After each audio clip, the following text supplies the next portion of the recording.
हो गया। मैंने आपको एक एक चीज़ें डिटेल में बता दी। इससे ज़्यादा डिटेल में आपको कोई भी नहीं बता सकता है, ठीक है? मैंने आपको टॉपिक तो छोड़ दीजिए, आपको मैंने टॉपिक के अंदर का भी टॉपिक बता दिया कि आपको क्या-क्या पढ़ना है, क्या छोड़ना है, क्या नहीं छोड़ना है। आपको 1 घंटा लगेगा इस पूरी वीडियो को देखने में, मैं बता रहा हूँ। पर आपका ये वीडियो गेम चेंजर रहेगा, इसकी गारंटी मैं लेता हूँ। आपके पास पैसा नहीं है, आप बस पढ़ रहे हो, सालों से तैयारी कर रहे हो, उसके बाद भी आपका सिलेक्शन नहीं हो रहा है। ऐसा क्यों है कि आपका सिलेक्शन नहीं हो रहा है और बाकी लोगों का सिलेक्शन हो जा रहा है? आप एग्जाम में बैठने जा रहे हो, जो एग्जाम आपको एसडीएम बना रहा है, डीएसपी बना रहा है, ब्यूरोक्रेट बना रहा है, you are going to be a bloody bureaucrat, और आप बोल रहे हो कि पेपर टफ था। आप क्या एक्सपेक्ट कर रहे हो कि 10वीं लेवल का सवाल है? ओम नमः शिवाय मेरे भाइयों और मेरी बहनों। अगर आप भी 71वीं बीपीएससी के मैदान में उतर चुके हो तो ये वीडियो आपके लिए गेम चेंजर साबित हो सकती है। इस वीडियो को देखने के बाद आपको वो सारे टॉपिक्स और वो सारे थीम्स पता पड़ जाएंगे जिनसे हर साल बीपीएससी आयोग पेपर बनाता है। मैं आपको बताऊंगा कि किन थीम्स पर फोकस करके आप अपने मार्क्स को 1.5 गुना या 1.8 टाइम्स इंक्रीज कर सकते हो। साथ ही आपको मैं कुछ प्रैक्टिकल टिप्स और स्मार्ट स्ट्रैटेजीज दूंगा ताकि आप अपनी तैयारी को एकदम टॉप लेवल पर चले जाओ। जैसा कि आप सभी को पता है कि 4.5 लाख से भी ज्यादा फॉर्म्स फिल किए जा चुके हैं, तो यहाँ पे एवरेज स्टूडेंट का कोई जगह नहीं है। एवरेज अगर आप मेहनत करोगे तो आप एवरेज की भीड़ में कहीं खो जाओगे। और सबसे खास बात और आखिरी बात, हर सेक्शन के बाद मैं आपको पिछले साल के पीवाईक्यूज, ओरिजिनल पीवाईक्यूज दिखाऊंगा ताकि आपको बिल्कुल क्लियर आइडिया मिल जाए कि किस तरीके के सवाल आयोग पूछता है।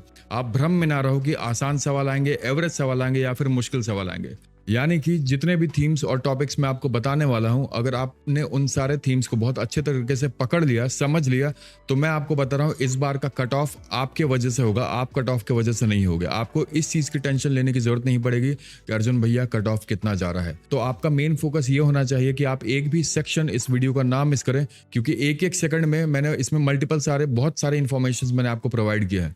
वीडियो को पूरा देखिएगा, नोट डाउन करिएगा बारीकियों को, और अपनी तैयारी को आप 2-3 स्टेप्स और आगे लेके जा सकते हो जहां पे टॉपर्स बनते हैं एक्चुअली में। So hello ladies and gentleman, I am your mentor Arjun Singh.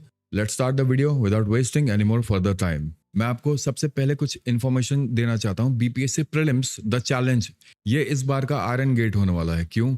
क्योंकि आप सभी को पता है कि 70th बीपीएससी के चक्कर में इस बार सारे वनडे एग्जाम्स वाले बच्चे भी इस एग्जाम को फिलअप करेंगे। सीजीएल हो जाए, एसएससी के बच्चे हो जाए, एनटीपीसी के बच्चे हो जाए, आरआरबी वाले बच्चे हो जाए, कोई भी एग्जाम के बच्चे हो जाए, ठीक है? तो सीट्स 4.5 लाख से भी ज्यादा फिलअप हो चुकी हैं, फॉर्म्स फिलअप हो चुके हैं 4.5 लाख से भी ज्यादा, और इस बार काफी ज्यादा लिमिटेड सीट्स हैं। पिछले बार 2000 के प्लस सीट्स था, इस बार कुछ 1300 सीट्स है, ठीक है? मुझे एग्जैक्ट फिगर नहीं पता है, पर इस बार कंपटीशन बहुत ज्यादा कट थ्रोट होने वाला है, ठीक है? पर आप ये भी बात सुन लीजिए कि कंपटीशन में फॉर्म भले कितना भी बच्चे भरे, पर मैं आपको बता रहा हूँ आपका कंपटीशन, मेन कंपटीशन 50 से 60 हजार बच्चों के बीच में ही है, ठीक है? अगर आपने उन्हें कॉम्पीट कर लिया, उन्हें बीट कर लिया, तो आप इस बार अपने लिस्ट में अपना नाम आप देखोगे। पास्ट पेपर एनालिसिस में आपको दिखाना चाहता हूँ। सबसे पहले आपको ये चीजें दिख रही होंगी कि सबसे पहले मैंने 60 से लेके 68 तक का एनालिसिस करके आपको मैंने दिया है। क्यों? क्योंकि आप एक चीज देख लीजिए, देखिए जब भी कोई भी पेपर आता है, ठीक है, 69th का मैं एनालिसिस आपको अलग से बताऊंगा, क्योंकि 70th का मैं एनालिसिस नहीं करूंगा क्योंकि वो सबसे वाहियात पेपर था और मुझे लगता है कि इस बार उसकी तरह पेपर नहीं आएगा, ठीक है? तो आप ये मत सोचिएगा कि फैक्चुअल क्वेश्चंस आएंगे, पर पिछले बार की तरह नहीं आएंगे। तो आप सबसे पहले मैं आपको ये बताना चाहता हूँ कि मॉडर्न हिस्ट्री की अगर मैं बात करूँ तो मॉडर्न हिस्ट्री में देखिए 15 सवाल मॉडर्न हिस्ट्री में 68th में भी आते हैं। आप रेशियो एकदम सेम देख सकते हो, हर बार 15 से 20 का रेशियो आप लेके चलिए, और 69th में इसके सवाल और ज्यादा बढ़े थे, ठीक है? तो मैं आपको बोलना चाहता हूँ हिस्ट्री को मिला के आपके कहीं से भी नहीं तो 25 क्वेश्चन आप हिस्ट्री को मिला के आप चलिए, ठीक है? 25 क्वेश्चन फ्रॉम द हिस्ट्री। अब मैं आपकी बात करना चाहता हूँ जनरल साइंस की। मैं इसे फ्री नंबर बोलता हूँ, फ्री मार्क्स क्यों बोलता हूँ? क्योंकि भैया जनरल साइंस सबसे आसान टॉपिक होता है और यहाँ से आपके क्वेश्चन गलत होने के चांसेस नहीं होते हैं, ठीक है?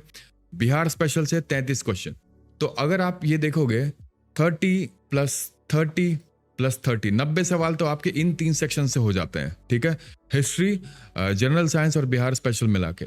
अगर मैं करंट अफेयर्स की बात करता हूं यार, करंट अफेयर्स भी पिछले बार 70th बीपीएससी में 33 से 36 क्वेश्चन कुछ रेशियो आया था, और 69th में आया था कुछ 27 क्वेश्चन। तो आप इसका भी रेशियो मान लीजिए 30 क्वेश्चन।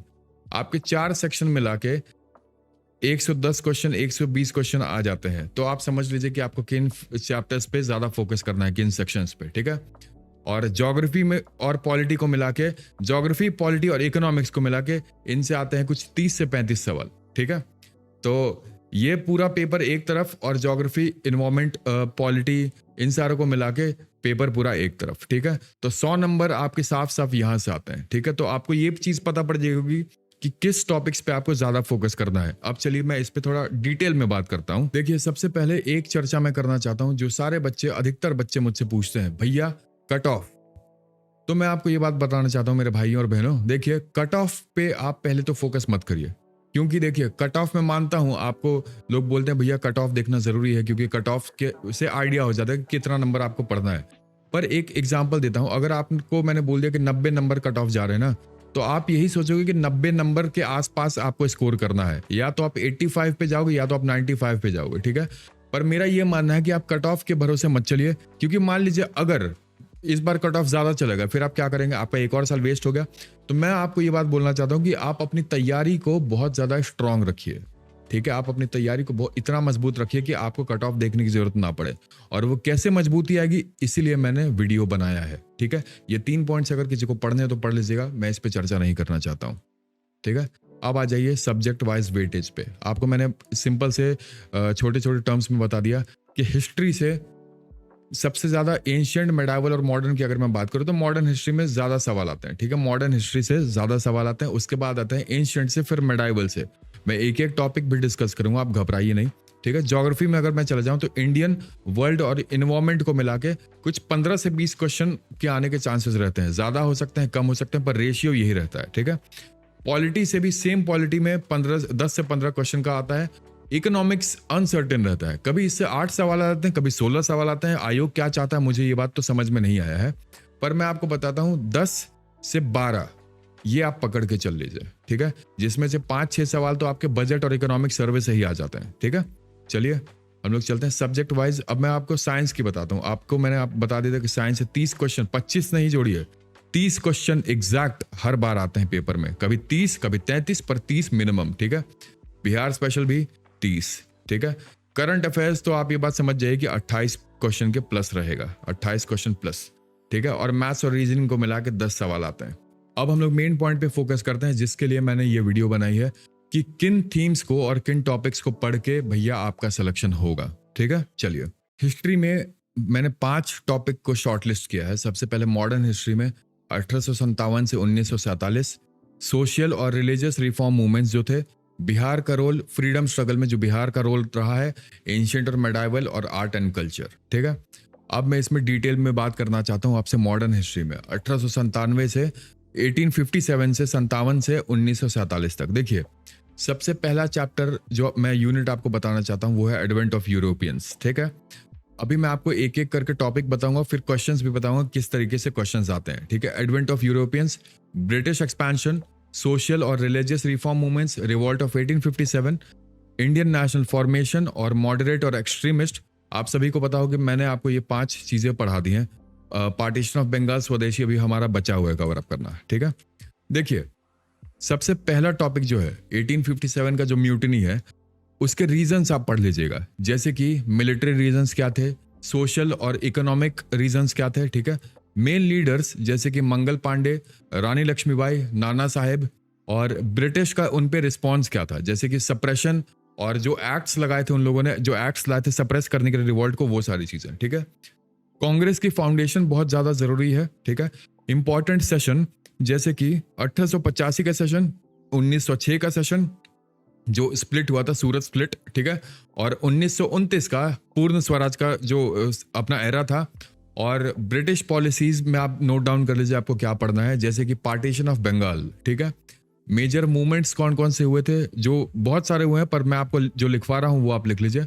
मेजर मूवमेंट्स जो थे, नॉन कॉपरेशन मूवमेंट्स, ठीक है, सिविल डिसोबीडियंस मूवमेंट्स और क्विट इंडिया मूवमेंट। ठीक है, ये 3 मूवमेंट्स बहुत ज्यादा जरूरी है। और की एग्रीमेंट्स कौन कौन से थे, जैसे कि गांधी इरविन पैक्ट जो हुआ था, इससे हर साल सवाल आते हैं। ठीक है, और कमीशन में साइमन कमीशन। जितने भी मैंने अभी आपको टॉपिक्स बताए हैं मॉडर्न हिस्ट्री में, ये टॉपिक हर बार पूछे जाते हैं। एक भी साल ऐसा नहीं हुआ है कि जब ये सवाल नहीं आया है। ठीक है, यहां से किस तरीके के सवाल आते हैं आप ये बात सुन लीजिए। जैसे कि पहला एक सवाल था जो मुझे याद आ रहा है कि 1857 में 1857 के विद्रोह में मुख्य कारण क्या थे, ठीक है। ये आया था बीपीएससी 2023 में, 21 में और 19 में, ठीक है। मुख्य कारण 57 का विद्रोह का मुख्य कारण क्या था, तो आप क्या लिखोगे? ब्रिटिश आर्मी पॉलिसीज भी थी, इकोनॉमिक एक्सप्लॉयटेशन भी था और सोशल रिफॉर्म्स। ये तीनों मेजर रीजंस थे 1857 के रिवॉल्ट के, ठीक है। तो बीपीएससी जो है, आयोग जो है, वो बार बार इस सवाल को पूछता है कि 1857 का जो रेबेलियन हुआ था वो क्यों हुआ था, ठीक है। इससे टाइमलाइन और कॉजेस को बारीकी से आपको पढ़नी जरूरी है। कब क्या क्या चीजें हुई थी और क्यों हुई थी, ये चीजें आपको बारीकी से पढ़नी पड़ेंगी, ठीक है। अब जैसे एक और मैं सवाल आपसे बताना चाहता हूं जो रिपीट हुआ है कई बार, नॉन कॉपरेशन मूवमेंट। देखिए ये कब लॉन्च हुआ था और किस इंसिडेंट के बाद हुआ था। ये बीपीएससी 2020 के आयोग में ये सवाल आया था।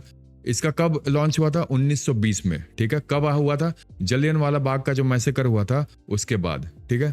अब गांधी इरविन पैक्ट से भी सवाल आए थे बीपीएससी में। क्या पूछा गया था कि गांधी इरविन पैक्ट कब साइन हुआ था? ये बहुत सिंपल सा सवाल था पर पूछा गया, ठीक है। तो आप लिखेंगे 1931 में, 1931 में, ठीक है। बहुत आसान से सवाल थे। अब देखिए मैं चर्चा करना चाहता हूं सोशल रिलीजियस रिफॉर्म मूवमेंट्स पे। देखिए जैसे कि आर्य समाज हो गया, ब्रह्मो समाज हो गया, रामकृष्ण मिशन हो गए और अलीगढ़ मूवमेंट। इन चार चीजों को आप बिल्कुल पढ़ लीजिएगा, ठीक है। की रिफॉर्मर्स में आप पढ़ लीजिएगा राजा राम मोहन रॉय को, दयानंद सरस्वती को, स्वामी विवेकानंद जी को और सर सैयद अहमद खान को। ये चार लोगों के नाम आप याद कर लीजिए। इनके बारे में आप थोड़ा थोड़ा डिटेल आप पढ़ लीजिएगा, ठीक है। वुमेन राइट जो आए थे, ठीक है, जैसे कि child marriage abolition, window remarriage हुआ था, ठीक है, और सती के बारे में भी आप पढ़ सकते हैं। ये कुछ 3 पॉइंट्स मैंने आपको लिखवा दिए जो आपको यहां से आपको पढ़ने हैं, ठीक है। अब सवाल यहां से किस तरीके से उठाता है योग, सुनिए। राजा राम मोहन रॉय किस मूवमेंट से एसोसिएटेड है? ये डायरेक्ट सवाल पूछा गया तो आप लिखेंगे ब्रह्मो समाज से, ठीक है। अलीगढ़ मूवमेंट के फाउंडर कौन थे? आप लिखेंगे Sir Syed Ahmed Khan. Widow remarriage act किसके एफर्ट से पास हुआ था? आप लिखेंगे ईश्वर चंद्र विद्यासागर। काफी सिंपल सवाल यहां से पूछते हैं, ज्यादा टेक्निकल नहीं आता है, ठीक है। इंपॉर्टेंट चीजें आपको क्या पढ़नी है, कौन किस मूवमेंट से एसोसिएटेड है, ठीक है। कौन सा इंसान किस मूवमेंट, किस इंसान ने कौन से मूवमेंट्स किए, ठीक है, उनका मेन एम क्या था उस मूवमेंट का, या फिर मैच द फॉलोइंग, या फिर असर्शन और स्टेटमेंट वाले सवाल बहुत पूछे जाते हैं, ठीक है। याद रखिएगा इस चीज को।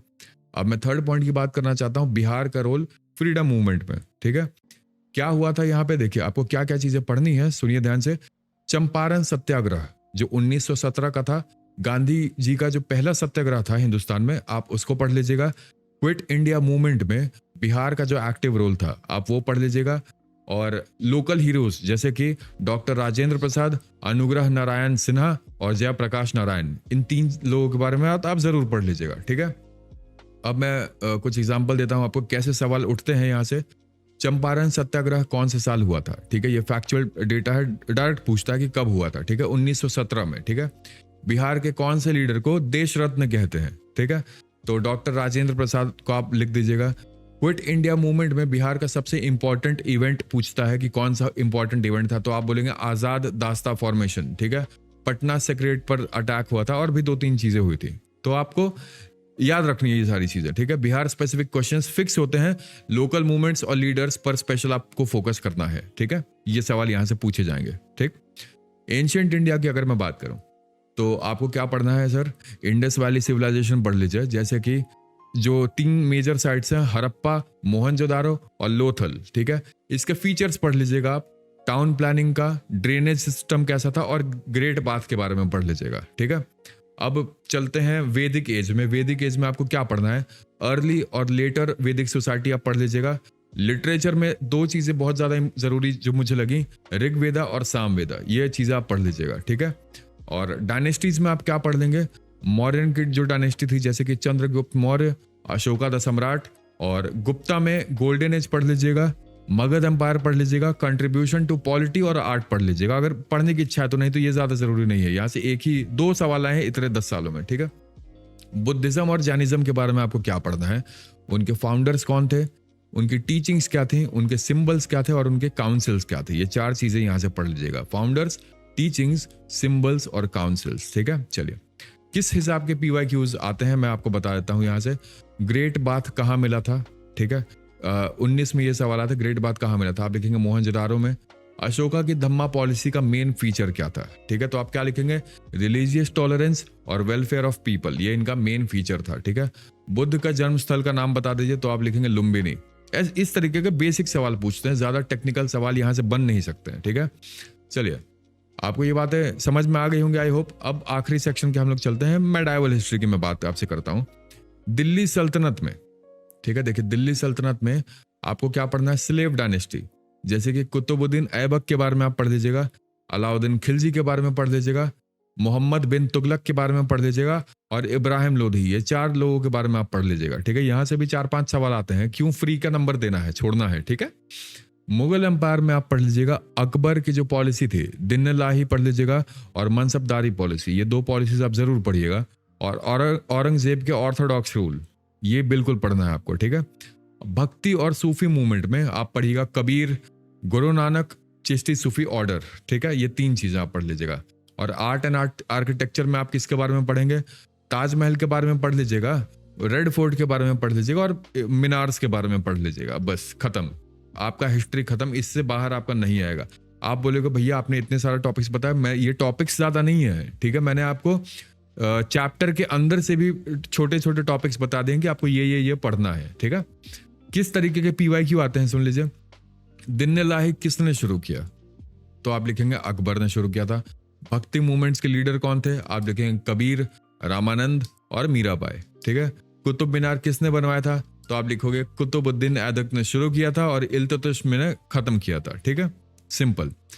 अब आ जाइए आर्ट एंड कल्चर पे। आर्ट एंड कल्चर से कम सवाल आते हैं, पर फिर भी जान लीजिए कैसे सवाल आते हैं, कहां से सवाल आते हैं, सुनिए।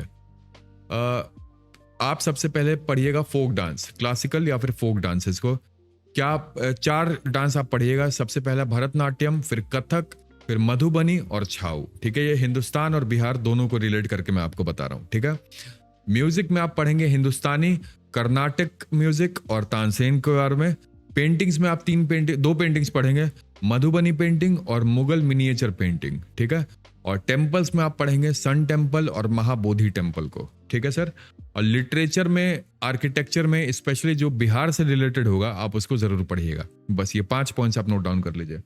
PYQ कैसे आए हैं ये आपको दिखा देता हूं। मधुबनी पेंटिंग किस स्टेट से बिलोंग करती है, ठीक है, तो आप क्या लिखेंगे, बिहार से। इस तरीके के सवाल यहां से पूछे जाते हैं, सिंपल से सवाल। और छाऊ डांस कौन से रीजन का है, तो आप लिखेंगे झारखंड का है, उड़ीसा का है और वेस्ट बंगाल का है, ठीक है। और सन टेम्पल जो कोणार्क का है वो कहां पे है, तो आप लिखेंगे उड़ीसा में, ठीक है। बस सुनिए, एक इंपॉर्टेंट टिप तो आपको देना चाहता हूं हिस्ट्री के लिए। आप हर सेक्शन के लिए एक टेबल बनाइए, ठीक है। उसमें आप लिखिए मूवमेंट लिखिए, पीरियड लिखिए, लीडर कौन थे लिखिए, और फीचर क्या थे, ये 4 चीज का आप टेबल बना लीजिए। और उसके सामने आप PYQs को प्रैक्टिस करिए, ठीक है। प्रीवियस ईयर क्वेश्चंस को एटलीस्ट 10 साल के पेपर्स आप गो थ्रू कर लीजिए। आपके पास अगर पेपर नहीं है तो मार्केट में कुछ मिलते हैं 1000-2000 रुपए, 1200 रुपए में पूरी बुक आती है, ठीक है। और उतना भी पैसा नहीं है तो एक लड़का है जो टेलीग्राम पे बेचता है, कुछ 199-213 रुपए में मैंने लिया था उससे, ठीक है। आप जाके उससे परचेस कर लीजिएगा। जिसे भी PYQ चाहिएगा आप मुझे मैसेज करवा दीजिएगा, मैं उसका आपको नाम नंबर दे दूंगा, वो आपको दे देगा। तो PYQ से ही आपका एग्जाम निकलेगा। आपको सेक्शन प्रैक्टिस करना है, PYQ से ही प्रैक्टिस करना है, ठीक है। जो मैंने आपको थीम्स बताए आप थीम्स पढ़िए और वहां से जाके आप सवाल लगा लीजिए, बस, ठीक है। एंशिएंट हिस्ट्री के जो मेजर टॉपिक्स है वो यहाँ से आप स्क्रीनशॉट या तो ले सकते हैं या तो आप इसको लिख सकते हैं, जो आपको ठीक लगे, ठीक है। और मेडाइवल हिस्ट्री के जो हैं वो आप यहाँ से लिख लीजिए या तो फिर आप स्क्रीनशॉट ले लीजिए। अब हम लोग चलते, देखिए PYQs तो मैंने आपको ऐसे बता दिए हैं, ठीक है, कि किस तरीके के PYQs आते हैं। अब हम लोग चलते हैं साइंस के रिपीटेड थीम्स में। किस तरीके से साइंस में सवाल पूछे जाते हैं आप ये समझ लीजिए। देखिए, सबसे पहले अगर मैं आपको एक ब्रीफ दे दूं तो physics, chemistry, biology, health, disease और प्लांट साइंस और डेली लाइफ के जो एप्लीकेशंस है ये सवाल पूछे जाते हैं, ठीक है। तो अब आ जाते हैं हम लोग फिजिक्स पे। देखिए, लॉज ऑफ मोशन, जिसको हम लोग न्यूटन्स लॉज ऑफ मोशन भी बोलते हैं, लाइट में रिफ्लेक्शन, रिफ्रैक्शन, मिरर और लेंस, और साउंड, फिर इलेक्ट्रिसिटी आता है, फिर जिसमें इलेक्ट्रिसिटी में आपके 3 सेक्शन बहुत मेजर हैं, सर्किट, करंट, रेजिस्टेंस और मैग्नेटिज्म। मुझे लगता है कि मैंने साइंस फिजिक्स के लिए बस आपको साउंड छोड़ के आपको सारी चीजें पढ़ा दी हैं, ठीक है।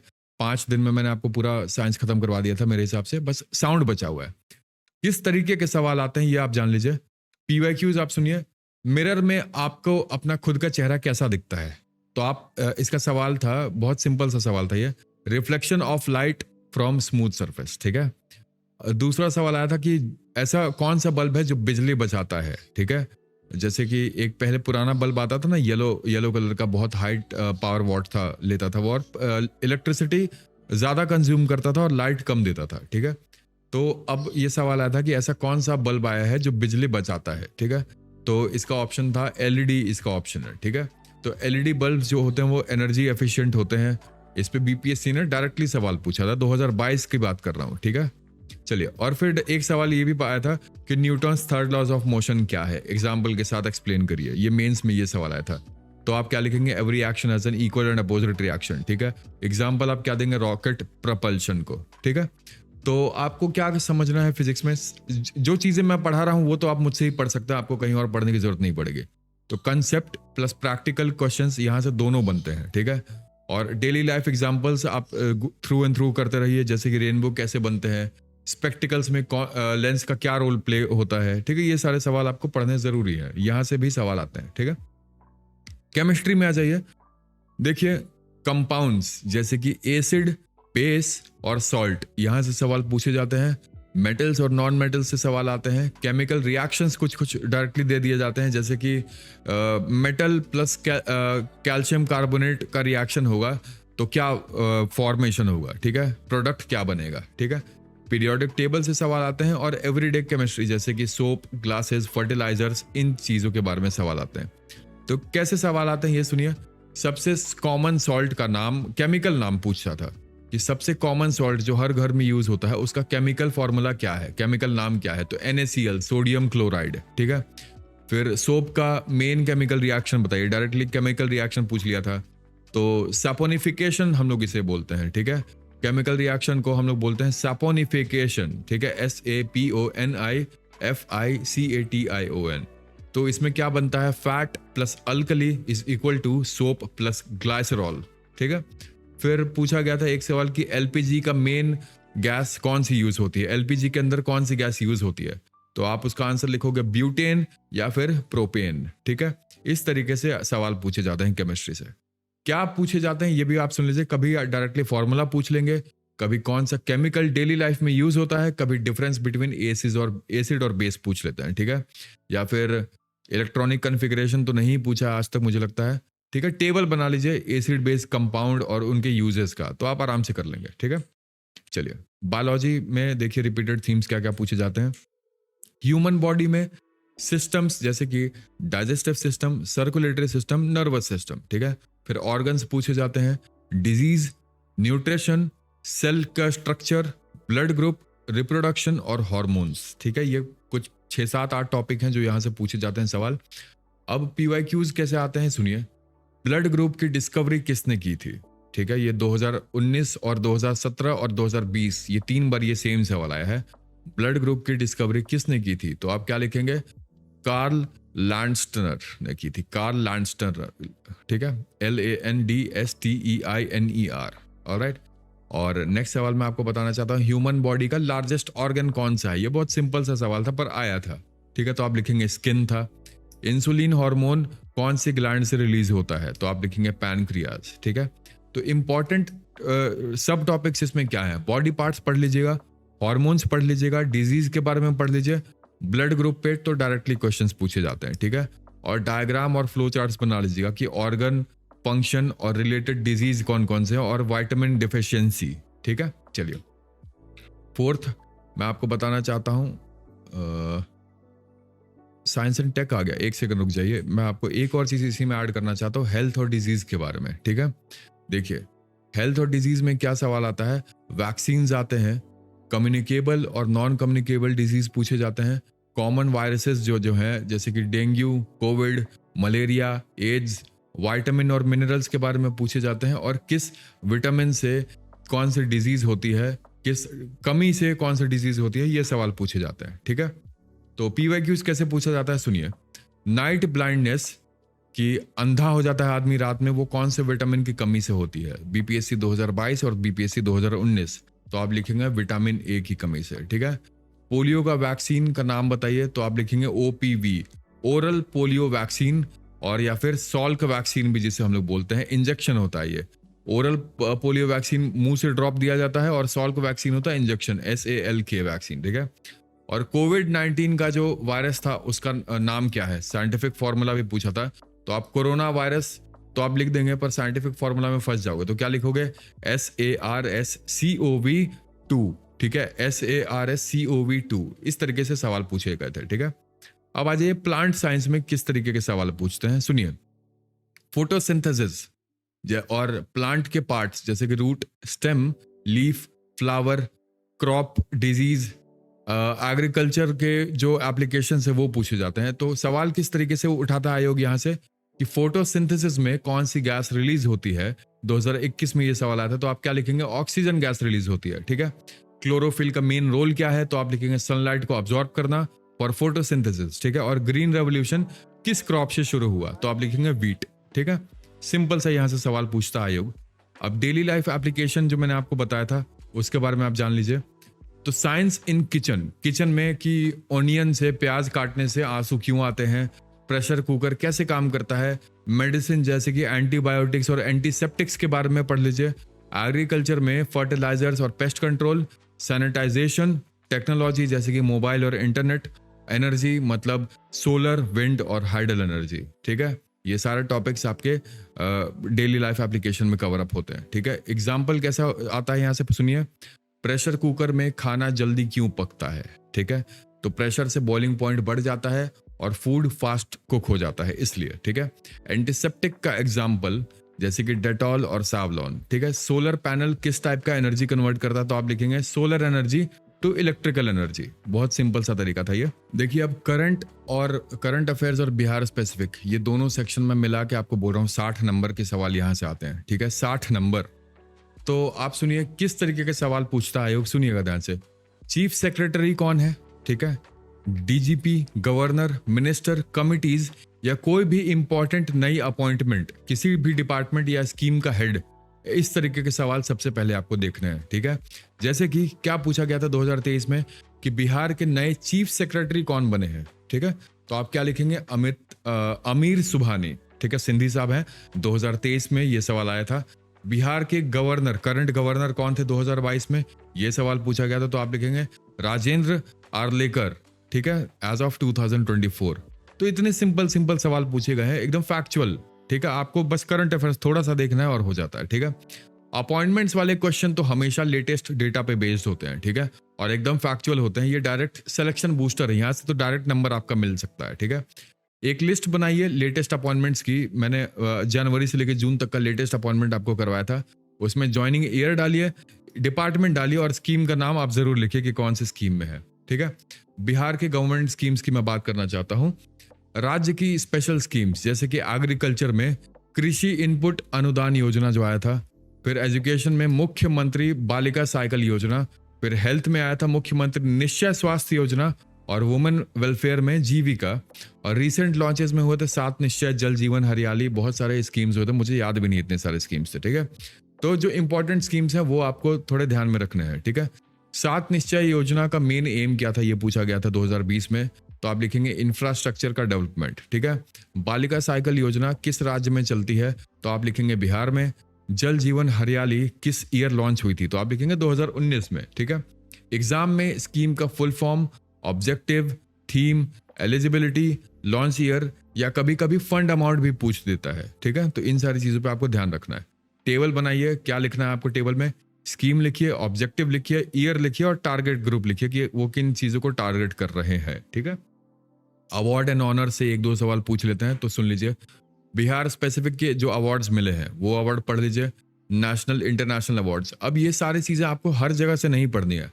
जो इंसान करंट अफेयर्स में है अभी, ठीक है, उसके बारे में रिलेट करके पढ़ना है। आप मेरे करंट अफेयर्स के वीडियो देखिएगा, आपको समझ में आ जाएगा मैं किस तरीके से पढ़ाता हूं। तभी मैंने 33 क्वेश्चन में से 28 क्वेश्चन, 27 क्वेश्चन सही किए थे, ठीक है। स्टैटिक जीके और करंट अफेयर्स रिलेट करके ही पढ़ाए जाते हैं, ठीक है। रीसेंट अचीवर्स देख लिया करिए, जैसे कि स्पोर्ट्स में हो गया, लिटरेचर में हो गया, साइंस में हो गया, पद्म भूषण अवार्ड्स हो गए, जीआई टैग्स जो मिले हैं, अभी रिसेंटली जीआई टैग्स मिला है, ठीक है, तो वो पढ़ लीजिएगा, ठीक है। किस तरीके के सवाल पूछते हैं सुनिए। बिहार से पहली जनन पीठ पुरस्कार विनर कौन थे, ठीक है। तो आप क्या लिखेंगे, डॉक्टर रामधारी सिंह दिनकर, उर्वशी 1972, ठीक है। मिथिला पेंटिंग को जीआई टैग कौन से साल में मिला था, तो आप लिखेंगे 2007 में, ठीक है। भारत रत्न पाने वाले बिहार के लोगों को नाम लिखिए, तो आप लिख देंगे नाम, डॉक्टर राजेंद्र प्रसाद जी को मिला था 1962 में, ये बिहार स्पेशल के मेरे बुक में, मेरे नोट्स में पहले ही पेज में लिखा है। कर्पूरी ठाकुर को मिला था 2024 में, उस्ताद बिस्मिल्लाह खान को मिला था 2000 में, जयप्रकाश नारायण को मिला था 1999 में, ठीक है। तो ये सारी चीजें आपको याद होनी चाहिए। अवार्ड्स और जीआई टैग्स सवाल तो बहुत ज्यादा ही आजकल पूछे जा रहे हैं, ट्रेंड में है, ठीक। अब आ जाइए सेंसस और रिपोर्ट की तरफ। बिहार का सेंसस डेटा जैसे कि पॉपुलेशन हो गया, लिटरेसी रेट हो गया, सेक्स रेशियो हो गया, एनएफएचएस हो गया, नीति आयोग या फिर स्टेट की इकोनॉमिक सर्वे और रिपोर्ट्स, ये सारी चीजें काफी ज्यादा आजकल चर्चे में है, ठीक है। बिहार की आबादी कितनी है 2011 सेंसस के मुताबिक, ये पूछा था सवाल, तो उस समय थी अप्रोक्सीमेटली 10.4 करोड़, ठीक है। बिहार का सेक्स रेशियो क्या था, तो आप लिखेंगे 1102, मतलब कि फीमेल पर 1000 मेल, ठीक है। तो भारत का लिटरेसी रेट पूछा गया था, बिहार का, सॉरी भारत का नहीं, बिहार का लिटरेसी रेट पूछा गया था 2011 सेंसस के मुताबिक, तो आप लिखेंगे 61.8%। ये पुराने फैक्ट्स हैं, नए फैक्ट्स नहीं है, ठीक है। मेजर इवेंट्स जो हुए थे, बिहार के मेन फेस्टिवल्स जो थे जैसे कि छठ पूजा, सोनपुर मेला, जीआई टैग्स वाले प्रोडक्ट्स जैसे कि मधुबनी पेंटिंग, कतरनी राइस, स्टेट लेवल यात्रा और प्रोजेक्ट जैसे कि सम्राट अशोक यात्रा जो होती है, ठीक है। नए गवर्नमेंट के जो प्रोजेक्ट्स आ रहे हैं स्टेट और नेशनल लेवल के जो न्यूज है, ठीक है सर। तो पीवाईक्यूज किस तरीके के वहां से आते हैं, सुनिए। छठ पूजा बिहार में कब होती है, तो कार्तिक शुक्ला पक्ष आप लिख देंगे, ठीक है। सिक्स्थ डे, मतलब कि अक्टूबर से नवंबर में छठवें दिन पे, ठीक है। सोनपुर मेला किस रिवर के किनारे लगाया जाता है, ये बहुत बार सवाल पूछा गया है, तो आप लिखेंगे गंडक रिवर के बाजू में, ठीक है। मधुबनी पेंटिंग को जीआई टैग मिला किस कैटेगरी में आता है मधुबनी पेंटिंग, तो आप क्या लिखेंगे, हैंडीक्राफ्ट के कैटेगरी में, ठीक है। ऐसे सवाल कई बार पूछे गए हैं। अब देखिए मैं आखिरी पॉइंट पे इस पे चर्चा करना चाहता हूँ, नेशनल करंट अफेयर्स, ये कहाँ से पढ़ें और किस तरीके से पढ़ी जाए। देखिए मेजर नेशनल स्कीम्स जो होती हैं जैसे कि पीएम आवास योजना, पीएम किसान योजना, इंपॉर्टेंट समिट्स जो हो रहे हैं जैसे कि G20 इंडिया की प्रेसिडेंसी, इंटरनेशनल रिलेशंस जो हुए थे, क्वाड समिट जो हुआ था, स्पोर्ट इवेंट्स में ओलंपिक्स चलिए, खेलो इंडिया चलिए, फिर नए पॉलिसीज या फिर लॉ जैसे कि क्रिमिनल लॉ अमेंडमेंट जो है, ठीक है। तो ये सारी चीज़ें आपको पढ़नी रहती है। करंट अफेयर्स और इन सारी चीज़ों की आप टेंशन मत लीजिए, मैं आपको सारे क्लासेस तो करवा ही रहा हूँ, फ्री में ही करवा रहा हूँ, यूट्यूब पे ही करवा रहा हूँ, पर आप घबराइएगा मत। मैं आपको इन डेप्थ ये सारी चीज़ें इसलिए बता रहा हूँ कि एक एक चीज़ आपको क्लियर हो जाए, ठीक है। नहीं तो सबसे बेस्ट तरीका मैं आपको ये बोलूँगा कि आप मुझसे पढ़ लीजिए। मैंने प्रीलिम्स निकाले रखे हैं यार, यूपीएससी प्रीलिम्स भी और बीपीएससी प्रीलिम्स भी, इस बार मैंने मेंस भी दिया है, तो इतना आप रख सकते हैं कि जो मैं पढ़ाऊंगा या जो मैं बताऊंगा वो सही रहेगा, ठीक है। कुछ मेरे फैक्ट्स इधर उधर हो सकते हैं क्योंकि मैं रोबोट नहीं हूँ, पर 99% चीज़ें मैं आपको सही ही बताता हूँ, ठीक है। तो किस तरीके के सवाल यहाँ से पूछते हैं आप ये बात देख लीजिए। पीएम विश्वकर्मा योजना, ठीक है, इसका मेन एम पूछा गया था बीपीएससी 2023 में कि इसका मेन एम बता दीजिए, तो आप क्या लिखेंगे, ट्रेडिशनल आर्टिसंस को फाइनेंशियल और टेक्निकली हेल्प देना, ठीक है। तो G20 समिट जो 2023 में हुआ था वो कौन सी कंट्री ने होस्ट किया था, तो आप लिखेंगे इंडिया ने। पेरिस ओलंपिक्स 2024 में इंडिया की फ्लैग बेरियर कौन थी, तो आप लिखेंगे उनका नाम मुझे ध्यान नहीं आ रहा, फ्लैग बेयरर का नाम मुझे ध्यान नहीं है, तो आप एक बार सर्च कर लीजिएगा, इस तरीके के सवाल वहां से पूछे गए थे, ठीक है। ऐसे ऐसे चीजें आती हैं, बहुत सिंपल से सवाल आते हैं, बहुत ज्यादा टेक्निकल सवाल नहीं आते हैं, ठीक है। ये यूपीएससी नहीं है, ठीक है, ये बीपीएससी है। तो करंट अफेयर्स बेस्ड के जो सवाल आते हैं उनका टॉपिकल क्वेश्चंस, ठीक है, लेटेस्ट न्यूज़ के पे चले जाइए, स्कीम्स, स्पोर्ट्स, समिट्स, अवार्ड्स, इससे बाहर नहीं आता है, ठीक है। और कहाँ से आता है, मैं आपको द हिंदू का एनालिसिस करवाता ही हूँ, रोज 15 एमसीक्यूज आपको दे रहा हूँ, आप वो पढ़ सकते हैं, आपका हिंदू भी कवर हो जाएगा, प्लस आपका मंथली मैगजीन से भी मैं आपको करवाता हूँ, वो भी कवर हो जाएगा, ठीक है। तो एकदम सिंपल है, आराम से आपका हो जाएगा, कोई घबराने की जरूरत नहीं है, ठीक है। अब हम लोग चलिए बात करते हैं ज्योग्राफी की। इसका जवाब आप दीजिएगा, हु एस्टैब्लिश्ड स्वराज दल इन बिहार, बिहार में स्वराज दल किसने एस्टैब्लिश किया था, ठीक है, ये पीवाईक्यू है। तो चलिए हम लोग ज्योग्राफी पे बात करते हैं। अब देखिए ज्योग्राफी में सबसे पहले मैं हिंदुस्तान की बात करूंगा, इंडिया की। इंडियन माउंटेन्स जैसे कि हिमालयाज, वेस्टर्न और ईस्टर्न घाट्स, रिवर्स में नदियां में आ जाइए, गंगा, यमुना, ब्रह्मपुत्र, गोदावरी और कृष्णा, ये 5 रिवर के बारे में आपको पढ़ना है। प्लाट्यू में आप आ जाइए तो डेक्कन प्लाट्यू और छोटा नगर प्लाट्यू आप बिल्कुल देखिएगा। लेक्स में आप कौन से लेक्स देखेंगे, चिल्का लेक देख लीजिएगा, वेम्बनाड और वुलार लेक देख लीजिएगा, ठीक है। इन 3 लेक्स के बारे में सवाल कई बार पूछे गए हैं। सॉइल्स में आप देख लीजिएगा alluvial soil, black soil, red soil और लैटेराइट सॉइल, ठीक है। और क्लाइमेट में 2 क्लाइमेट्स आप जरूर देखिएगा, ट्रॉपिकल और एरिड, ARID और ट्रॉपिकल, ठीक है। तो सवाल अब हम लोग देखते हैं किस तरीके के सवाल आते हैं। हिमालयन रेंज किस टाइप की माउंटेन है, तो आप क्या लिखेंगे, फोल्डेड माउंटेन से, ठीक है। एलुवियल सॉइल सबसे ज्यादा किस रीजन में मिलता है, BPSC 2022 का सवाल था, तो आप लिखेंगे इंडो गैंगेटिक प्लेन में, नॉर्दर्न प्लेन्स में मिलते हैं, ठीक है। और पेनिनसुलर रिवर में कौन से फीचर कॉमन है, तो आप क्या लिखेंगे, ये पेरेनियल है या फिर सीजनल है, तो आप लिखेंगे सीजनल रिवर्स होती हैं ये, ठीक है। सवाल कहाँ से किस टाइप के और सवाल आ सकते हैं मैं आपको बता देता हूँ। मैप के बेस पे सवाल ज्यादा आते हैं, ठीक है, इसलिए मैपिंग जरूरी है। लोकेशन के बेसिस पे फीचर्स और कंसेप्चुअल, जैसे कि ये नदी कहाँ से निकलती है, ट्रिब्यूटरीज पूछे जाते हैं, ठीक है। कौन सा सॉइल किस जोन में है, तो ये मैपिंग से होता है। ऑक्सफोर्ड की जो मैप की एटलस आती है वो बहुत जरूरी है पढ़ना, ठीक है। मैप प्रैक्टिस जरूरी है काफी ज्यादा, फीचर्स को आप एक एक चार्ट में बना सकते हैं, ठीक है। चलिए अब मैं बात करता हूँ बिहार की ज्योग्राफी की। तो बिहार की मेजर नदियां जैसे कि कोसी, जिसे हम लोग सौरव ऑफ बिहार भी बोलते हैं, या फिर गंडक हो गया, गंगा हो गया, सोन, ये 4 नदियां पढ़ लीजिएगा। सॉइल्स में एलुवियल सॉइल ही बिहार में ज्यादातर पाया जाता है, तो वही पढ़िए। नेशनल पार्क में वाल्मीकि और राजगीर, ठीक है। फॉरेस्ट कवर में मेन डिस्ट्रिक्ट्स और लोकेशन, ठीक है, मेजर डिस्ट्रिक्ट्स जो है, ठीक है। सवाल कैसे आए हैं देखिए, कोसी रिवर को सौरव ऑफ बिहार कहते हैं, ये तो बहुत आसान सवाल हो गया। अब ये सवाल पूछा जा रहा है कि क्यों कहते हैं, तो आप लिखोगे फ्लडी रीजन्स की वजह से, फ्रीक्वेंट फ्लड्स वहां आते हैं इसलिए, ठीक है। बिहार का इकलौता नेशनल पार्क कौन सा है, तो आप लिखोगे क्या, VNP, वाल्मीकि नेशनल पार्क, ठीक है। बिहार का सबसे बड़ा डिस्ट्रिक्ट एरिया वाइज के हिसाब से कौन सा है, तो आप बोलोगे वेस्ट चंपारण, ठीक है। इंपॉर्टेंस देख लीजिए आप, स्टेट की reverse, parks, soil, district, local knowledge exam में तो फिक्स आती ही आती हैं, ठीक है। बिहार मैप बना के आप सब मार्क कर लीजिएगा, ठीक। लाइव आके पढ़ा करिए मुझसे यार, आपको भी बहुत मजा आएगा। मैं भी तैयारी कर रहा हूँ, 71st की तैयारी में मैं भी हूँ, तो आपका कंपटीशन मुझसे भी रहेगा, ठीक है। तो पढ़िए, आपको भी मजा आएगा इसमें।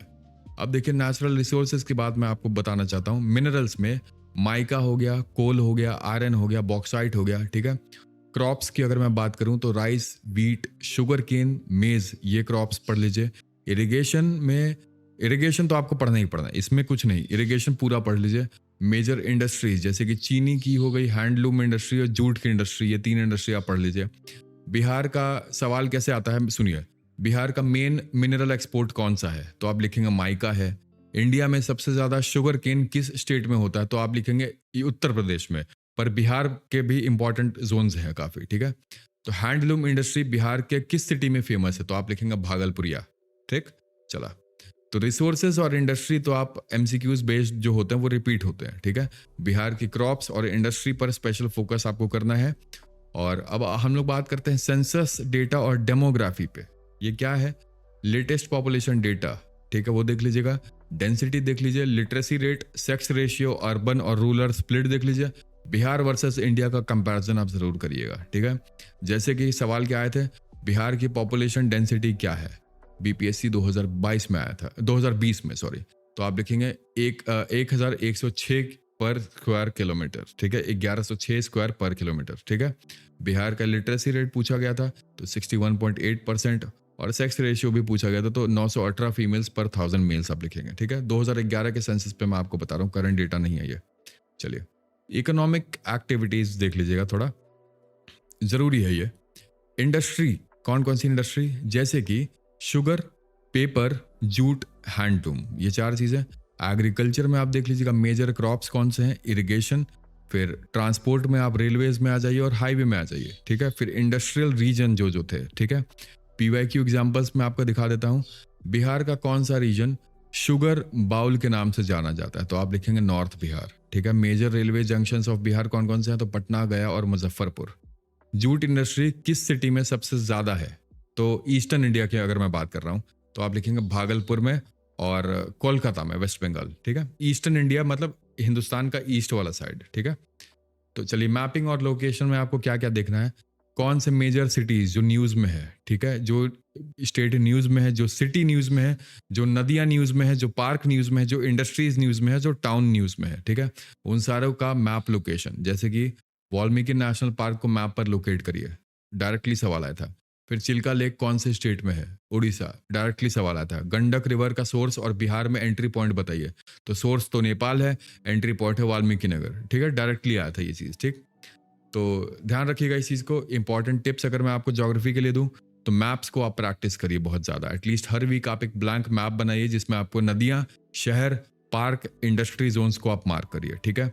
टेबल और चार्ट्स बनाइए, किस चीज़ के लिए? सॉइल्स के लिए, क्रॉप्स के लिए, मिनरल्स के लिए, इंडस्ट्रीज के लिए और सेंसस डेटा को एक साथ याद रखने के लिए, ठीक है। पीवाईक्यूज को रिवीजन कैसे करना है? लास्ट 10 साल के रिपीटेड पीवाईक्यूज ज्योग्राफी की उठाइए और पढ़ना शुरू कर दीजिए, ठीक है।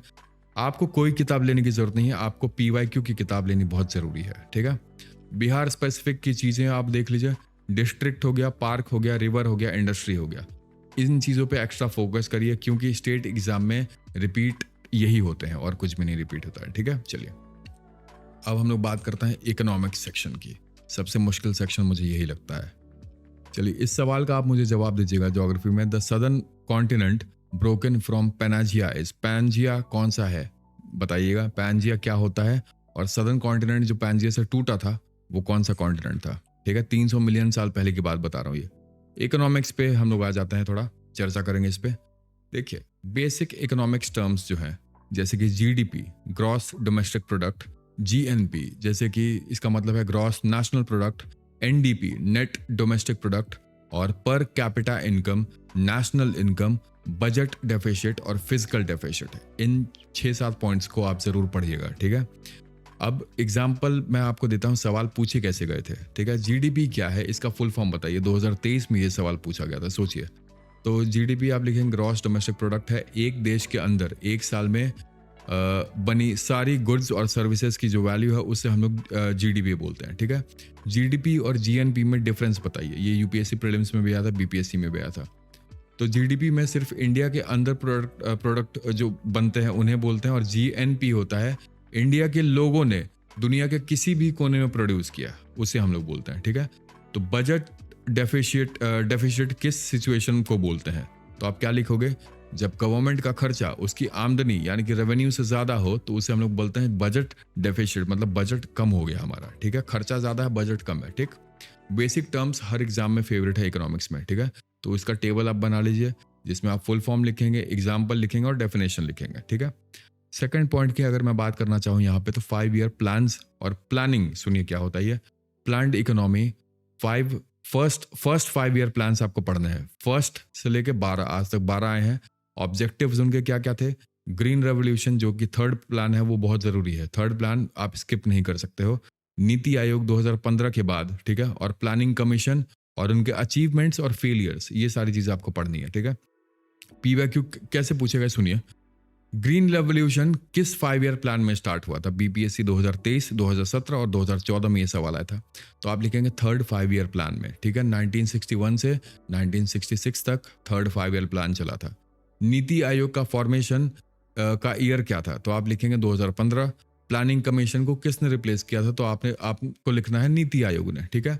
इंपॉर्टेंट चीजें आपको क्या करनी है इकोनॉमिक्स के लिए? टेबल बनाइए। क्या टेबल में लिखना चाहिए? प्लान नंबर लिखिए, ईयर लिखिए, उसका फीचर लिखिए, अचीवमेंट लिखिए और फेलियर लिखिए, ठीक है। NITI Aayog versus planning commission का कंपैरिजन आपको रिवाइज करना है, ठीक है। यहां से डायरेक्टली सवाल पूछे गए हैं। करंट स्कीम और बजट पे जो सवाल आते हैं वो सुनिए।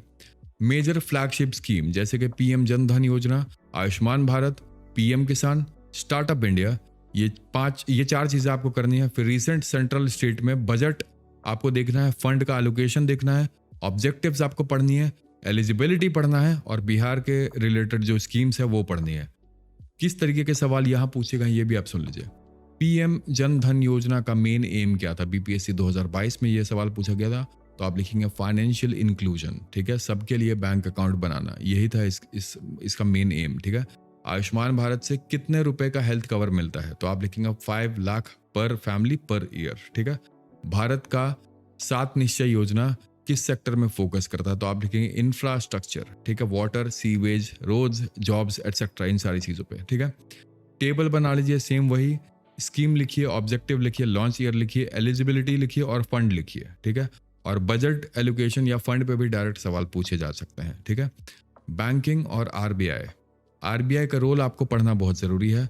मॉनेटरी पॉलिसी टूल्स जैसे कि repo rate, reverse repo rate, CRR, SLR, ये 4 चीज़ें आप पढ़ लीजिएगा। कॉमर्शियल बैंक्स, ठीक है, कोऑपरेटिव बैंक्स, डिजिटल बैंकिंग, ये सारी चीज़ें आप पढ़िए। किस तरीके के सवाल पूछे जाते हैं सुनिए। आरबीआई का मेन फंक्शन क्या होता है, तो आप लिखेंगे करेंसी इशू करना, मॉनेटरी पॉलिसी को बनाना और बैंक्स को रेगुलेट करना और इन्फ्लेशन कंट्रोल करना, ठीक है।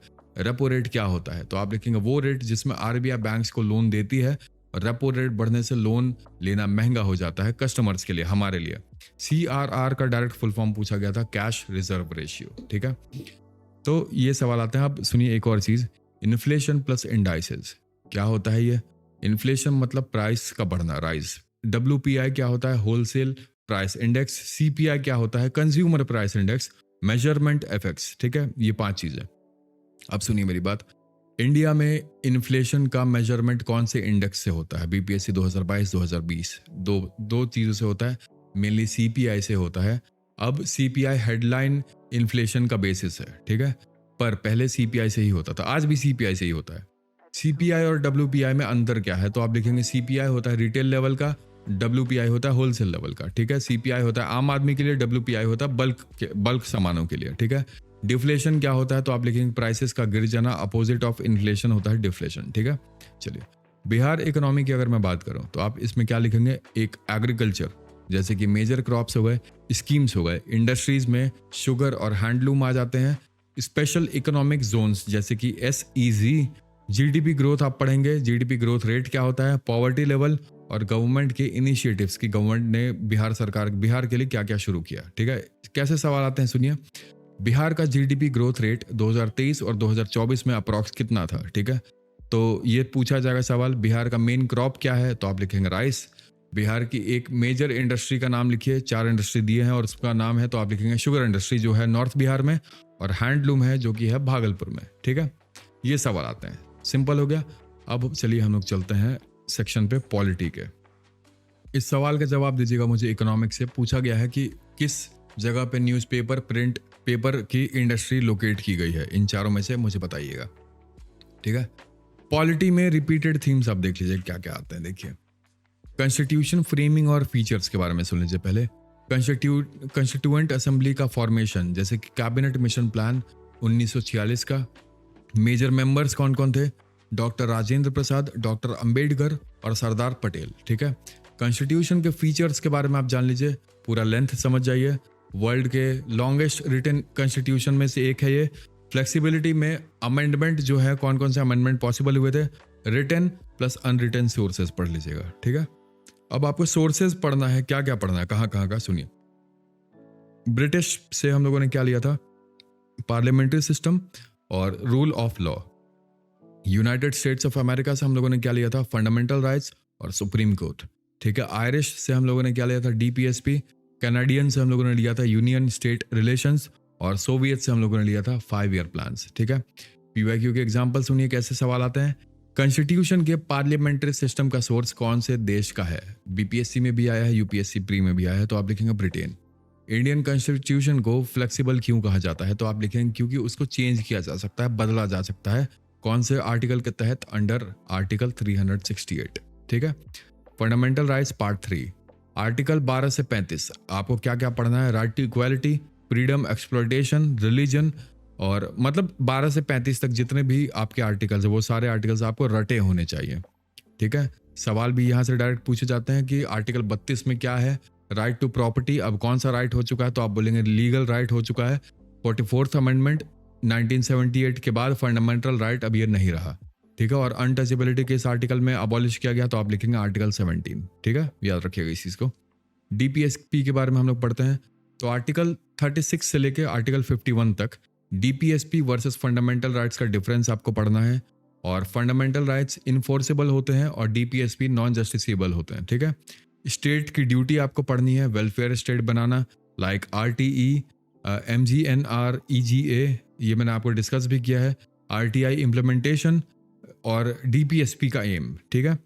आयरिश कॉन्स्टिट्यूशन से लिया गया है DPSP, आपको ये बात ध्यान रखनी है बार बार, ठीक है। PYQ किस तरीके से पूछे गए हैं सुनिए। DPSP किस देश से लिया गया है, आप लिखेंगे आयरलैंड, ठीक है। DPSP इन्फोर्सेबल है या नहीं, तो आप लिखेंगे बिल्कुल है, बिल्कुल नहीं है, सॉरी, कोर्ट में नहीं आप लेके जा सकते हैं इसको, पर स्टेट का एक मॉरल ड्यूटी है डीपीएस पे, ठीक है। आप फंडामेंटल राइट्स को आप कोर्ट में ले जा सकते हैं पर डीपीएसपी को नहीं, ठीक। आर्टिकल 40 का रिलेशन किस से है, तो आप लिखेंगे पंचायती राज ग्राम सभा से। इस तरीके के सवाल पूछे जाते हैं, ठीक।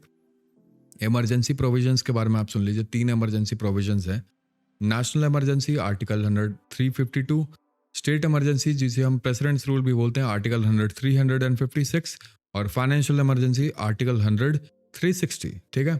प्रोसीजर पूछ लीजिएगा, इसका पढ़ लीजिएगा। मिसयूज कब हुआ था, 1975 के नेशनल इमरजेंसी इलेक्शंस में, ठीक है। और प्रेसिडेंट का रोल देख लीजिए, पार्लियामेंट का अप्रूवल देख लीजिए, और ड्यूरेशन और एक्सटेंशन देख लीजिए, ठीक है। अब पीवाईक्यू का एग्जांपल आप पढ़ लीजिए थोड़ा। फाइनेंशियल इमरजेंसी कौन सा आर्टिकल डील करता है, तो आप लिखेंगे आर्टिकल 360। नेशनल इमरजेंसी का मिसयूज कब हुआ था, तो आप लिखेंगे 1975 से 77 में, इंदिरा गांधी गवर्नमेंट में, ठीक है। और प्रेसिडेंट रूल कौन सा आर्टिकल है, तो आर्टिकल 356, ठीक है। एनालिटिकल सवाल पूछे जाते हैं इसमें, जैसे कि मिसयूज, डिफरेंस, प्रोसेस, अमेंडमेंट्स के बाद क्या चेंज होता है, ठीक। अमेंडमेंट का प्रोसेस पढ़ लीजिए, जैसे कि आर्टिकल 368 में अमेंडमेंट का प्रोसीजर दिया हुआ है। मेजर चेंजेस क्या क्या हो चुके हैं, तो आप लिखेंगे 42nd, 44th, 73rd। 42nd कब हुआ था, 1976 में, mini constitution Indira Gandhi. 44th हुआ था 1978 में, इमरजेंसी पावर्स जो थे वो लिमिट किए गए थे। और 73rd और 74th हुआ था पंचायती राज और अर्बन लोकल बॉडीज के लिए। लैंडमार्क जजमेंट कौन से आए थे, केशव नंदा भारती केस, मैंने आपको पढ़ाया था बहुत डिटेल में इसे। बेसिक स्ट्रक्चर ऑफ डॉक्ट्रिन, ठीक है। पीवाईक्यू के एग्जांपल देख लीजिए। मिनी कॉन्स्टिट्यूशन किस अमेंडमेंट को कहते हैं, तो आप लिखेंगे 42nd amendment. Basic structure doctrine कौन से केस में दिया गया, तो आप लिखेंगे Kesavananda Bharati versus state of Kerala 1973। और कॉन्स्टिट्यूशन अमेंडमेंट प्रोसेस का आर्टिकल कौन सा है, तो आप लिखेंगे आर्टिकल 368। ये पीवाईक्यूज आप लिखिए मत, आप बस समझा रहा हूं कैसे सवाल आते हैं, ठीक है। प्रेसिडेंट और गवर्नर से कैसे सवाल आते हैं, देखिए। प्रेसिडेंट का इलेक्शन पढ़ लीजिए, इनडायरेक्ट और इलेक्टोरल कॉलेज। क्वालिफिकेशन देख लीजिएगा, पावर देख लीजिए, और पार्डनिंग पावर देख लीजिए। ये 4 चीजें। गवर्नर में भी यही 4 चीजें आपको देखनी है। अपॉइंटमेंट देख लीजिए, क्वालिफिकेशन देख लीजिए, पावर देख लीजिए, और डिफरेंस क्या है प्रेसिडेंट और गवर्नर में, ठीक है। तो सवाल कैसे आते हैं ये सुनिए। प्रेसिडेंट ऑफ इंडिया का इलेक्शन कैसा होता है, तो आप क्या लिखेंगे, इनडायरेक्ट इलेक्शन होता है इलेक्टोरल कॉलेज में, लोकसभा, राज्यसभा, स्टेट विधानसभा, ठीक है। गवर्नर को कौन अपॉइंट करता है, तो आप लिखेंगे प्रेसिडेंट। और प्रेसिडेंट की पार्डनिंग पावर किस आर्टिकल में आती है, तो आर्टिकल 72, ठीक है। Simple shorted. पार्लियामेंट और स्टेट लेजिस्लेचर की बात करता हूं, तो लॉ मेकिंग प्रोसेस, जैसे कि बिल की journey, money bill versus ordinary bill पढ़ लीजिए, लोकसभा वर्सेस राज्यसभा की पावर पढ़ लीजिए, स्पीकर का क्या रोल होता है, जॉइंट सेशन क्या होते हैं, प्रेसिडेंट का असेंट क्या होता है, लेजिस्लेटिव प्रोसीजर्स क्या क्या होती हैं, ठीक है। पीवाईक्यूज कैसे आते हैं ये सुनिए। मनी बिल कहां से इंट्रोड्यूस होता है, तो आप लिखेंगे सिर्फ लोकसभा में। जॉइंट सेशन का प्रिसाइडिंग ऑफिसर कौन होता है, तो आप लिखेंगे लोकसभा का स्पीकर। स्पीकर का स्पेशल पावर क्या होता है, तो आप लिखेंगे मनी बिल डिसाइड करना और disqualification under anti defection law, ठीक है। सिंपल, खत्म। पंचायती राज के बारे में हम सुन लीजिए। 73rd अमेंडमेंट और 74th अमेंडमेंट 1992, 73rd रूरल, ग्राम सभा, पंचायत समिति और जिला परिषद, ये 4 चीजें पढ़नी है आपको। 74th में अर्बन, जिसमें नगर पालिका और नगर निगम आता है, और reservation for women, schedule caste and schedule tribes और इनकी फंडिंग, ये 4 चीजें, ठीक। पीवाईक्यू सुनिए कैसे आते हैं। 73rd अमेंडमेंट का रिलेशन किस से है, तो आप लिखेंगे पंचायती राज। ग्राम सभा का मेन रोल क्या है, तो आप लिखेंगे विलेज लेवल डायरेक्ट डेमोक्रेसी। और अर्बन लोकल बॉडीज का अमेंडमेंट नंबर क्या है, तो आप लिखेंगे 74th अमेंडमेंट, ठीक है सर। इतना हो गया, मैंने आपको एक एक चीजें डिटेल में बता दी। इससे ज्यादा डिटेल में आपको कोई भी नहीं बता सकता है, ठीक है। मैंने आपको टॉपिक तो छोड़ दीजिए, आपको मैंने टॉपिक के अंदर का भी टॉपिक बता दिया कि आपको क्या क्या पढ़ना है, क्या छोड़ना है, क्या नहीं छोड़ना है। आपको 1 घंटा लगेगा इस पूरी वीडियो को देखने में, मैं बता रहा हूं, पर आपका ये वीडियो गेम चेंजर रहेगा, इसकी गारंटी मैं लेता हूं, ठीक है। चलिए, ये सवाल का जवाब आप मुझे दे दीजिएगा। और देखो, इतना मेहनत किया है, वीडियो लाइक कर देना आप सभी, ठीक है, अच्छा लगेगा मुझे। स्टैटिक जीके तो आपको ये पढ़ने की जरूरत नहीं है। देखिए, आपको मैं बता दूं, स्टैटिक जीके 2-3 ही सवाल, 1-2 ही सवाल आएंगे, वो भी करंट अफेयर्स से ही आते हैं, तो उसका आप घबराइए मत, इसलिए मैं इसको स्किप कर रहा हूं, ठीक है। अब सुनिए, शॉर्टलिस्ट कर लीजिए सारे टॉपिक्स को। जैसे क्या शॉर्टलिस्ट करना है, भैया हर सब्जेक्ट के लास्ट के 5 साल के जो क्वेश्चन है आप उसको मैंने आपको एनालाइज करवा दिया है, 10 साल के करवा दिए, 5 साल तो छोड़ दीजिए, ठीक है।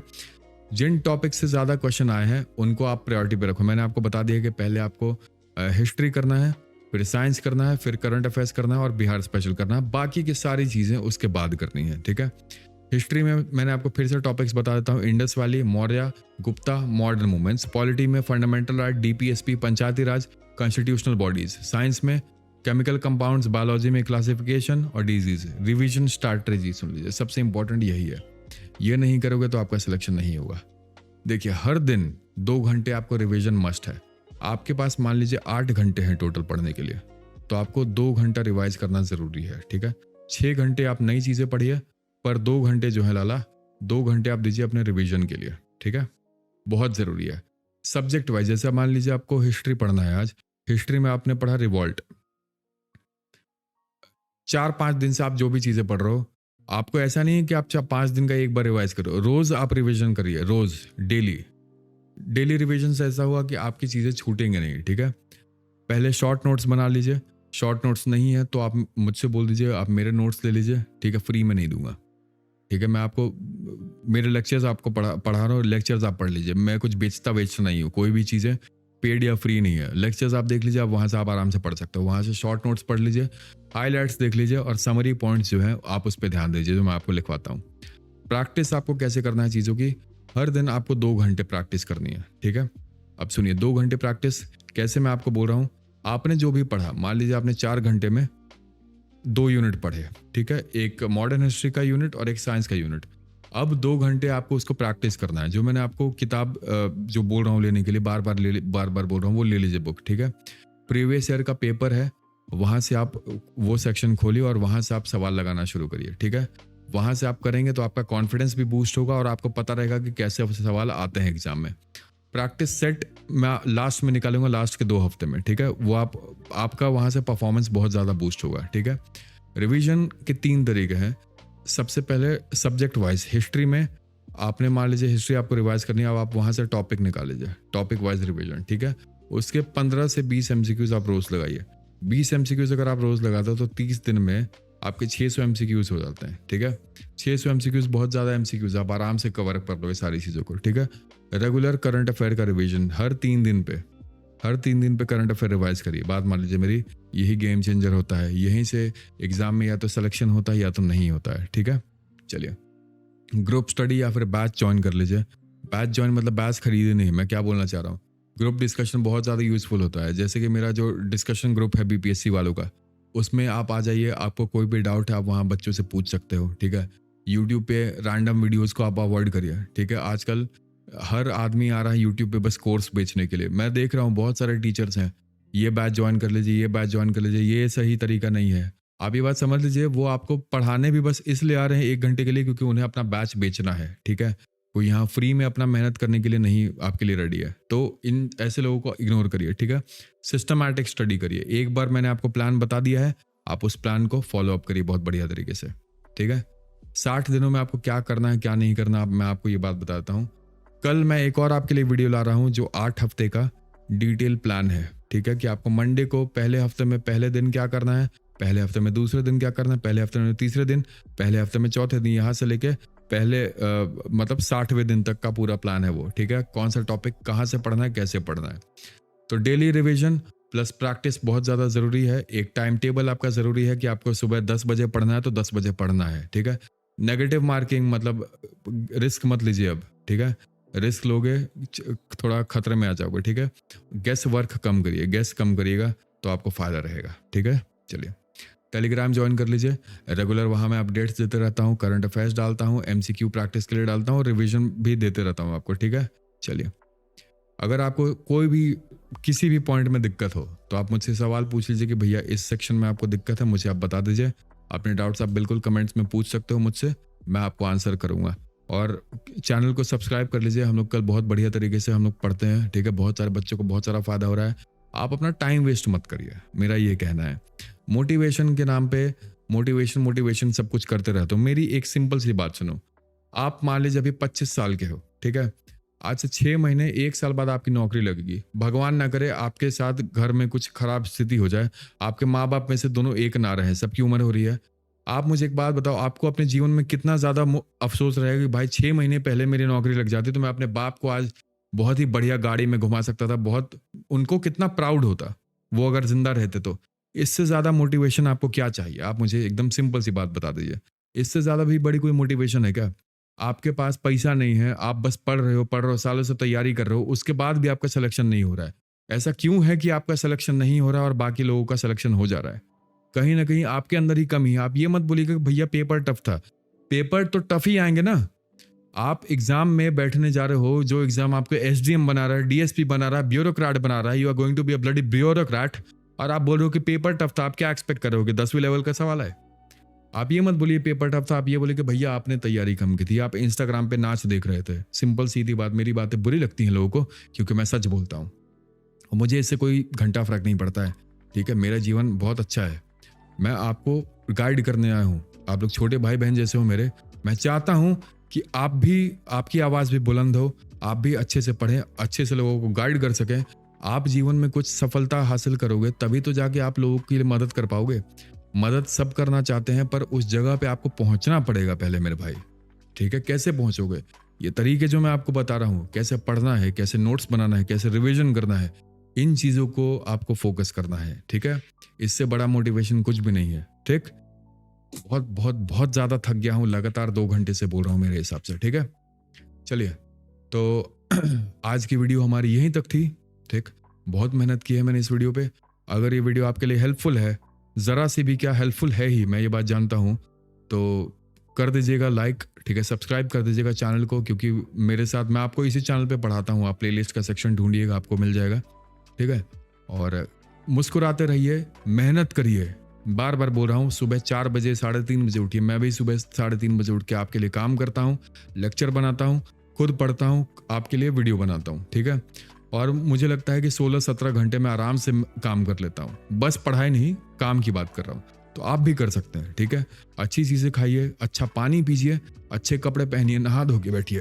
मैं ये नहीं बोल रहा हूँ कि सूट पहन के बैठिए। सूट पहन के बस मैं वीडियो बनाने के लिए बैठता हूँ, क्योंकि मुझे अच्छा दिखना पसंद है, ठीक है? आप भी ये सारे काम कर सकते हो। मेहनत करिए, बहुत-बहुत मेहनत करिए, ठीक है? और हँसते रहिए और मुस्कुराते रहिए। अंत में बस ये बोलूँगा, ठीक है? जीवन में कुछ ना कुछ अच्छा आप हासिल कर ही लोगे, ठीक? महादेव आप सभी को शक्ति और सद्बुद्धि दोनों देगा। आप सभी का दिन मंगलमय और शुभ रहे। Arjun Singh signing off. मिलते हैं कल के वीडियो लेक्चर में। Good night, good